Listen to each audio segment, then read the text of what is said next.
хурал дэргэн баригдлаа тэгээд ямар нэгэн байдлаар урагш явахгүй байна те. Ер нь хууль хэлэлцэж байгаа процедур бол манай улсын хувьд бол их түргэн. Манай тэгэхээр зарим улсуудын хүн сурталтай гэж яриад байгаа. Бас удаан байна гэж. Ерөөсөн Монголын хууль бол маш хурдан хугацаанд гардаг, маш хурдан хугацаанд өөрчлөгддөг. Жишээ нь одоо сонгуулийн шинтгэлийн асуудлыг Америк нэгдсэн улс гэж ярьж эхэллэх тэр нь 8-9 жилээр хилцүүлэг явагдаж байна. 8-9 жил.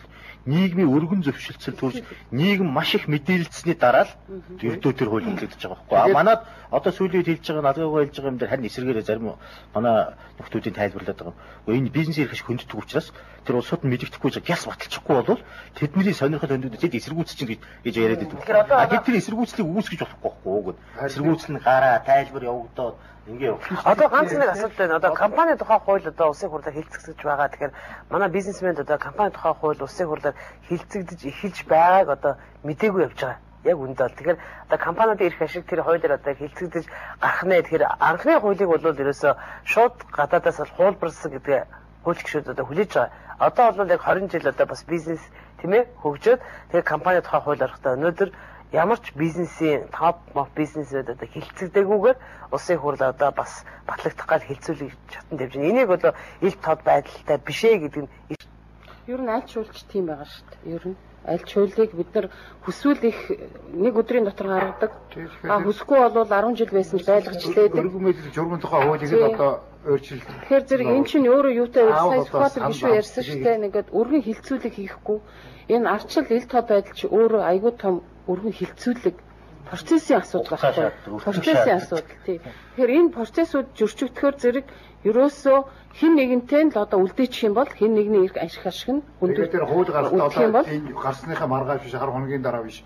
Жилийн дараа 2 жилийн дараа мөрдүүлэхээр тэр бизнес бас тодорхой хугацааны бэлтгэл болгож тэгж явахгүй бол тэгэл шууд хууль гаргаад тэгэл тас гэх мөрдүүлнэ. Дээрээс нь хуулиа засаад байдаг иймэрхүү байдалтай болох юм байна. Сая 3 хоногийн дотор одоо нэг хууль гаргаад дахиад 3 хоног хэлцээд дахиад одоо яаж ч тийм. Ер нь төрийн байгууллагын ил тод байдлын асуудал эргийн тухай хууль. Эргэж байгууллагын ил тод байдлын асуудал руу орох юм бол юу шүү дээ. Ер нь бол яг одоо яг яригадаад байгаа асуудал төр би эдийн засгийн одоо чуулган гэдэг Монголын эдийн засгийн чуулган болох гэж байна.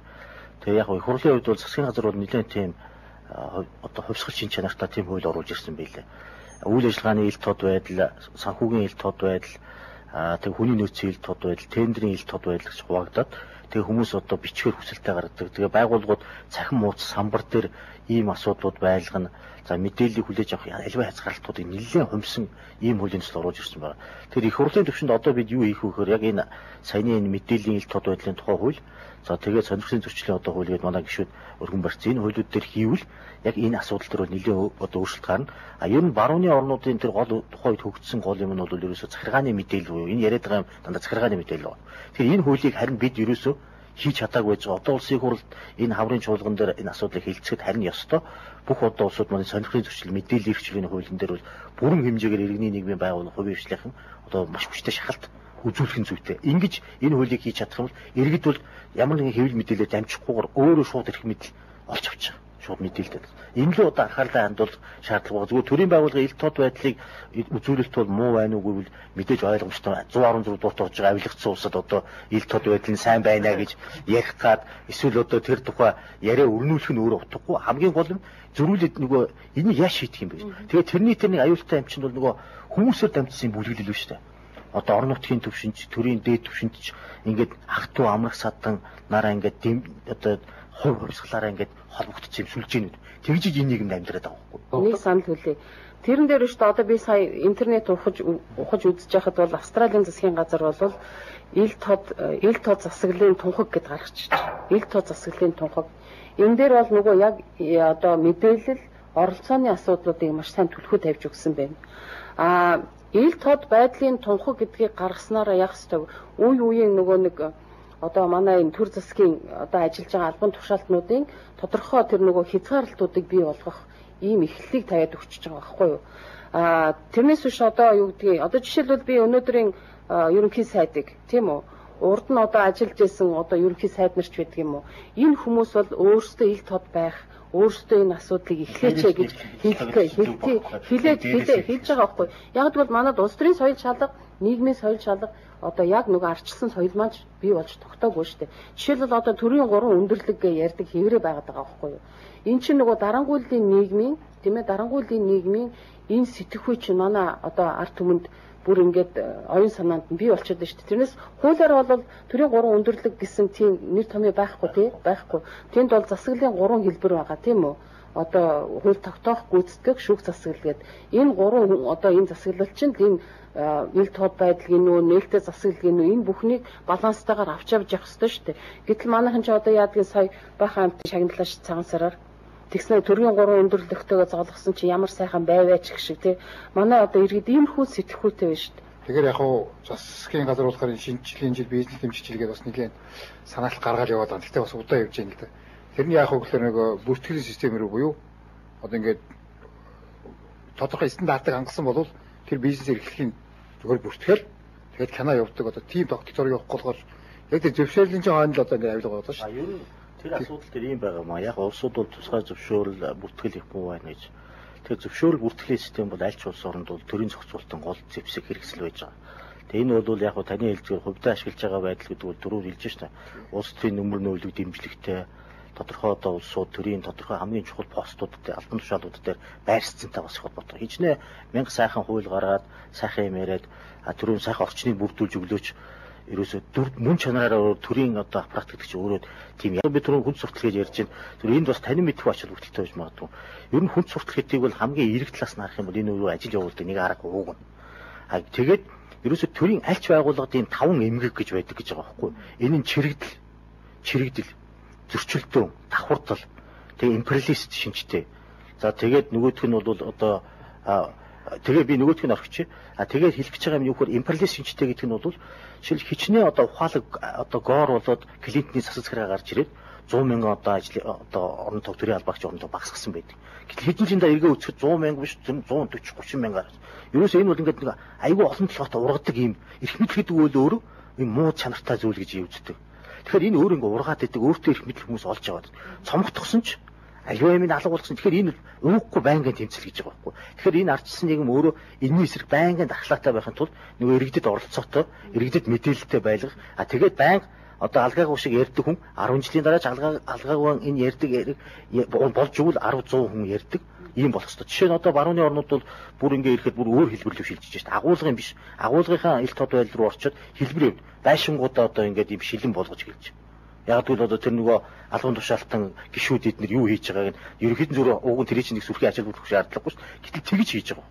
Тэгээ яг энэ асуудлууд эднэрхээр ил тод байдал дээр одоо хамгийн гол хийгдэх ёстой юм бол хууль эрх зүйн хүрээнд хийхээсээ гадна яг энэ төрийн алба буюу олон түмний алба гэж байгаа. Энэ нийт үйлчлэлийн албанд ерөөсөл энэ хувь хувьсгалаар холбогдсон хүмүүс ордог явдлыг бас нэг шахаж гаргах шаардлага. Одоо 20 жил одоо ил тод байдлын тухай ярьлаа. Ер нь бол ардчил одоо 20 жил боллоо гэдээ аваач сүртэй тэмдэглэсэн манайха ер нь арсын нийгэмд шилжсэн гэдэг одоо их баяр хүртэй бааш. Тэгээд ил тод гэдэг ардчлалын нэг үн зарчим одоо огт байхгүй байсаар байгаад ирсэн. Огт байхгүй ч биш. Тэгэхээр одоо энийг одоо яаж байлгах вэ?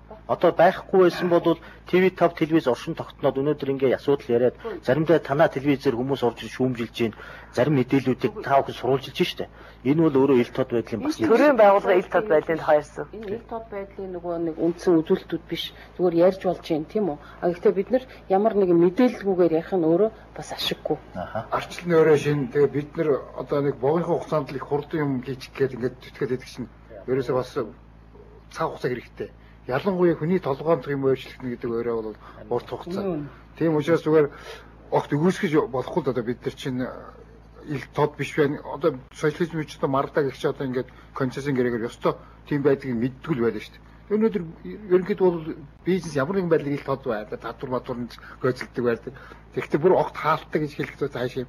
Тэгэхдээ энийг өлөө ил тод болохын тулд нэгдүгээр одоо хүмүүсийн сэтгэл санаа өөрчлөх хэрэгтэй байна. Хоёрдугаарт нь бас зарим хууль дүрмүүд өөрчлөлт оруулах хэрэгтэй байна.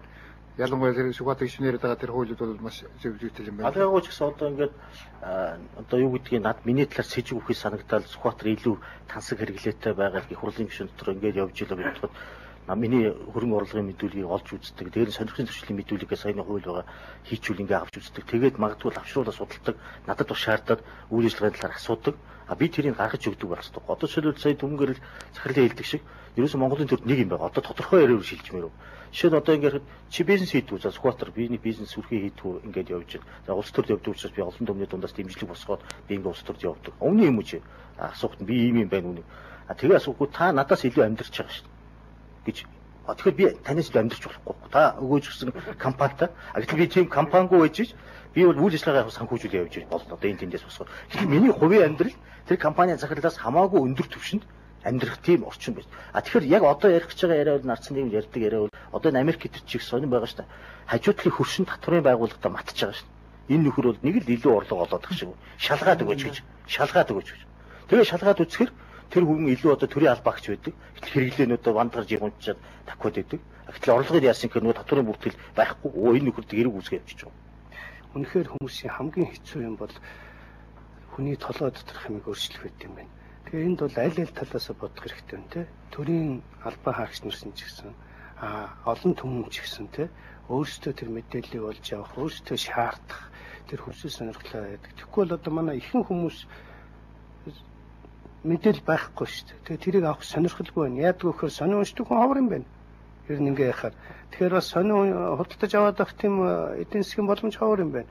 Тэгэхээр бас хэвлэл мэдээллийн телевизийн ч гэсэн бас нэг тодорхой эфирийнхаа цагийг те ард түмэнд мэдээлэл өгч байд юм уу тэр тал дээр ингээд яавал илүү их нээлттэй хүмүүс илүү их ойлголттой болох юм болов уу гэж бодож байна. Ер нь бол дэвшил байна гэж ойлгож байгаа. Бизнесийн орчин ч гэсэн хуучин бидний бизнес хийж явахд айгүй хэцүү байдаг гэсэн шүү дээ. Энэ мөн хувийн хвшлийнхэн те. Одоо юм байхгүй болсон байна. Одоо энэ тэнд очиод ингээд ажил яхад хувийн хүү гэдээ бас хүндэтгэлтэй ханддаг те бас юм хийж байгаа юм байна. Татвар тэтгэр өгж байгаа нь бид нар ч гэсэн бас жоохон гоё те бид нар татвараа өгж байгаа хой нөхөр бидний мөнгөөр яах гэж байна. Тэр мөнгө хааш нь хийсэн бэ гэж шаардах хэрэгтэй болсон. Дөнгөж тэр бизнес эхэлж явах үед 80-аад оны үед бол аюу хэцүү шүү дээ. Гайл дээр очихоор хувийнх нь наатахыгаа битээ бүртгэж шааш нь хаяа гэдэг. Тийм биз. Тэгэхээр бас юм бол сайхан өөрчлөгдөж байна. Гэхдээ энийг бол нэг далаацаар биш те цаг үргэлж энийг ярьж явах хэвээр хэлж явах хэвээр өөрчилж явах хэвээр улам ахиулж явах хэвээр байна те. Тэрнээс ингээ өнөөдөр зөвхөн бид нар яриад биш. Бидний дараагийн түрүүн таны хэлдгээр бидний одоо өнөөдөр дөрүүлээ ярьж явах юм бол маргааш 40-үлээ ярьдаг, 400-аар ярьдаг ийм л болох тийшээ хандах хэрэгтэй. Манай сүүлийн 20 жил ядуур буураагүй байхад бид нар хөгжиж ийн гэж хэлэх ямар ч юм болохгүй. Ямигдсэн л дээ. Дээрээс нь хуулинд хариуцлагын тогтолцоог хариуцлагыг сайн зааж өгөөгүй байхад ийм төрлийн ил тод байна гэж бас хэлэх ямар ч арга байхгүй. Хууль байна. Тэгин баахан ингэн тэгчээд хариуцлагын дээр очихоор бүгд тэр хариуцлагын. Гэхдээ бид нар бас буруутай юм шиг. Бид нар эдгээрээ шахаж чаддаг. Шаардаж чаддаг. Айдаг, имээдэг, эсвэл одоо яадаг. Гэхдээ бас дарамттай л та. Бас ажил хийхэд хэцүү л дээ. Тэ одоо нэг ингээд одоо өнөөдөр айгүй их муулчих юм бол маргааш очиод нүүлдэр хаачих шүү дээ. Тэгэхээр одоо яаж амдэр. Бизнес дангаараа биш. Одоо ингээд тэр бизнесийн төлөөлөл болсон тэрийн бас байгууллагууд, иргэн нэгэн байгууллагууд тэднэр бас хүчрэх болох хэрэгтэй байхгүй юу? Тэгжээж одоо маш энэ дасгал бас нэг талаас шахалтай тонголог болно шүү дээ. Тэгэхээр манайд өнөөдөр бас яг иргэний нэгэн байгууллагууд мэрэгжлийн холбооч гэсэн бас сайн бэгчиж чадаагүй л байна да. Чадчихуулах хэрэгтэй. Нэг хуулийг харин би тийшээ нөгөө төрийн захиргааны зарим чиг үүргийг нь тэр иргэний нэгэн байгууллага хэлдэг болох хэрэгтэй байхгүй юу? Чиг үүрэг биш ээ, үйлчлэгээ. Тэгээд нэг юм байгаа. Чиг үүрэг гэдэг чинь өөр. Тэгээд нэг юм биш үү? Энийг асуудал байгаа. Тэр өөрийнхөө хариуцлагыг бусдад авах болох. Монголд нэг хийгдээгүй нэг асуудал байгаа. Захиргааны иргэн шүүх гэдэг аюул чухал шүүхтэй болсон. Одоо ингээд гэтэл нэг юм бонууд одоо барууных яриад байгаа захиргааны процедурын тухай үйл гэж байгаа. Тэгээд тэр нь бол яг монголоор хэлэх юм бол захиргааны шийдвэр гаргах журмын тухай үйл гэж захиргааны байгууллагуудад яг энэ эрх ашиг нь хөндөж байгаа хүмүүс тав. Тэгээд энэ хууль ерөөсөн Монголд байхгүй. Түрүүний саяны